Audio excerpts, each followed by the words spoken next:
No dia 13 de novembro de 2025, o governo dos Estados Unidos, ele voltou a funcionar. Isso aconteceu depois de 43 longos dias. Um período em que um impasse político sem precedentes simplesmente tomou conta de Washington, sabe? E as consequências foram sentidas muito, mas muito além dos corredores do poder. Então, agora, a gente vai entender direitinho como a paralisação mais longa da história recente do país começou e, claro, como ela finalmente chegou ao fim.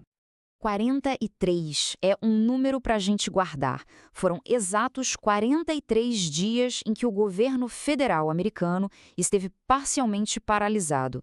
É um recorde absoluto que deixou, sem dúvida, uma marca bem profunda na história política do país.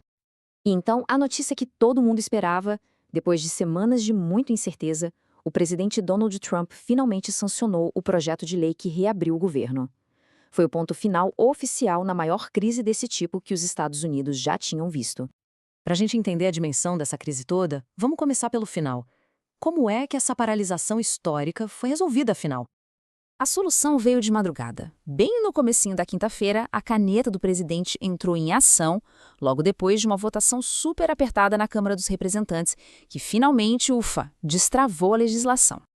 Mas vamos lá, o que é exatamente um shutdown? E o que de fato levou a essa situação tão extrema?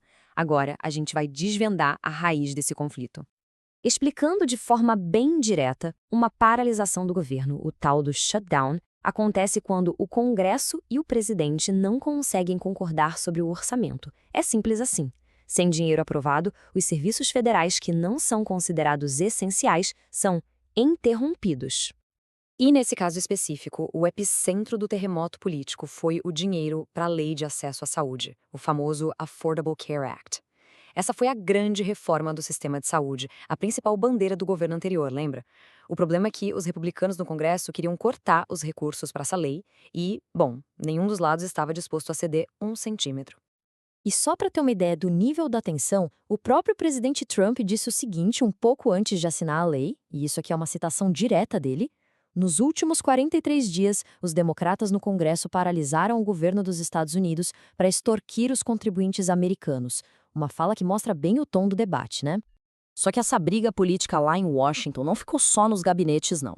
Vamos ver agora como a paralisação afetou a vida das pessoas e a economia de formas bem concretas. Os efeitos foram sentidos por toda a parte. A Administração Federal de Aviação, a FAA, por exemplo, começou a relatar falta de pessoal. O resultado, um efeito cascata de atrasos e cancelamentos de voos. Fora isso, indicadores econômicos super importantes simplesmente pararam de ser publicados, deixando o mercado totalmente no escuro. E claro, milhares de funcionários federais ficaram num limbo, sem saber quando iam receber o próximo salário. E isso nos leva a uma pergunta bem interessante. Como é que o impasse político lá em cima afeta a programação de um voo aqui embaixo?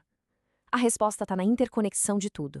Sem orçamento, agências como a FAA não conseguem manter a equipe completa trabalhando. E isso tem um efeito dominó imediato em coisas essenciais como o controle de tráfego aéreo. Ok, então, como esse nó foi desatado? Vamos dar uma olhada nos detalhes do acordo que permitiu que o governo voltasse a funcionar. A chave de tudo foi uma votação bem apertada na Câmara. O projeto passou por 222 a 209. Mas o detalhe crucial mesmo está em quem mudou de lado. 6 democratas votaram com a maioria, enquanto 2 republicanos votaram contra o próprio partido. São números pequenos, mas que foram absolutamente essenciais para quebrar o impasse.